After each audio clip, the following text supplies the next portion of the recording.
A parent has about 936 weeks between a child's birth and 18 years old and their graduation. We don't want you to miss what's happening during the critical phases of growing up. I have two kids, a 5-year-old and a 2-year-old, both girls. With my 5-year-old, I have about 624 weeks left. Even as I did that math, I realized I'm a third of the way through those weeks. With my 2-year-old, I have about 800 weeks left. As they grow up, I see different phases that they go through.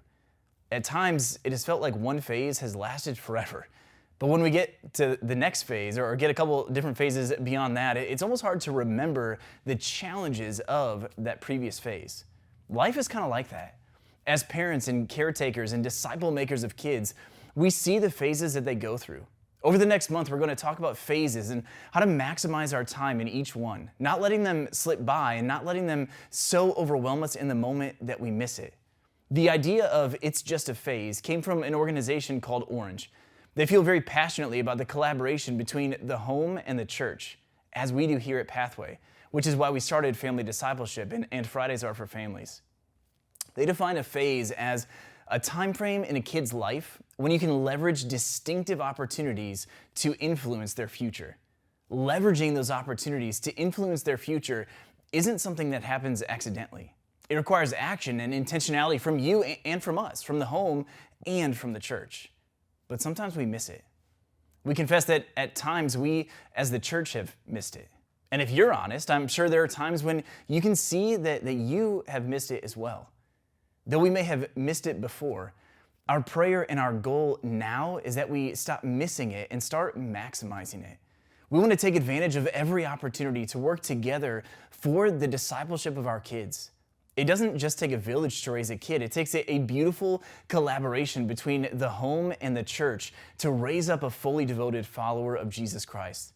As we consider these phases, there are ones that feel more important or significant, but truly all the phases are. Every phase contains 3 specifics that play out differently depending on the phase, but are consistently present in all phases. These 3 specifics are significant relationships, present realities, and distinctive opportunities. Again, the relationships, realities, and opportunities change as the phase changes. But it's as we recognize and understand these changes that we are able to take advantage of those phases and use them for the purposes of discipleship. Take a moment and consider this. What phase is the kid in your home at? The phases could be anywhere from age 0 to 1, all the way up through 12th grade or 18 plus, the emerging adulthood. But what would it look like to maximize discipleship at their current phase? How have you seen them growing and changing over the past few months or year? Lean into the phase they are in.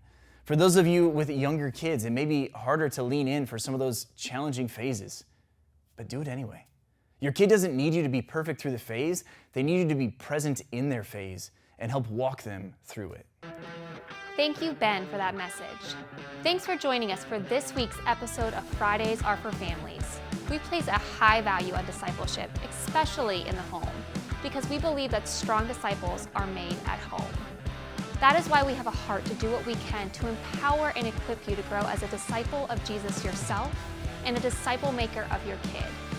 If you have specific questions for information you would like to hear about, we invite you to share them with us, either commenting on this video or on YouTube or Facebook, or by emailing us at family@lifeofpathway.com.